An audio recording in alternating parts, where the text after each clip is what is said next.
भुजंग आसन। भुजंग का अर्थ है नाग या कोबरा।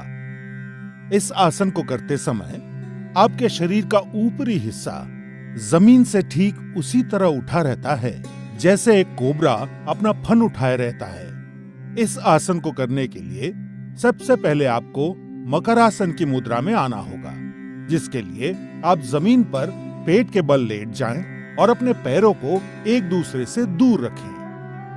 अपने माथे को अपनी हथेलियों पर रखें और अपने शरीर को आराम दें। अब मकरासन से आगे बढ़ते हुए अपने दोनों पैरों को आपस में जोड़ें और अपने हाथों को सामने की ओर खींचें। अपने माथे को जमीन पर रखें। अब अपनी हथेलियों को अपनी छाती के समीप रखते हुए अपनी कोहनियों को उठाएं। एक गहरी सांस लेते हुए और अपनी ठोड़ी को ऊंचा करते हुए अपने शरीर को नाभि के हिस्से तक जमीन से उठाएं। ध्यान रखें कि आपकी कोहनियां आपके शरीर के सीध में रहें और आपके पैर इस तरह तने हुए हो कि आपकी कमर पर अत्यधिक तनाव महसूस ना हो।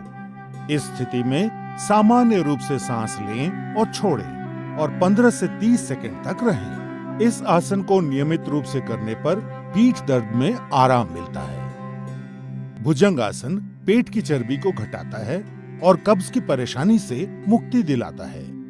ये आसन सांस संबंधी तकलीफों को दूर करने में सहायक सिद्ध होता है। हर्निया और अल्सर के रोगियों और गर्भवती महिलाओं को ये आसन नहीं करना चाहिए। यदि आपके पेट का ऑपरेशन हुआ हो तो कम से कम 3 महीने तक ये आसन नहीं करना चाहिए। 15 से 30 सेकंड इस स्थिति में रहने के बाद सांस छोड़ते हुए धीरे से अपने शरीर के ऊपरी हिस्से को नीचे लाते हुए अपने हाथों को सामने की ओर खींचे और पुनः मकरासन की मुद्रा में आने के पश्चात आरामदायक सांस लें। भुजंग आसन तनाव दूर करने के लिए सबसे उपयोगी आसन है। इस आसन को नियमित रूप से करने पर आपका तन और मन दोनों स्वस्थ रहेंगे।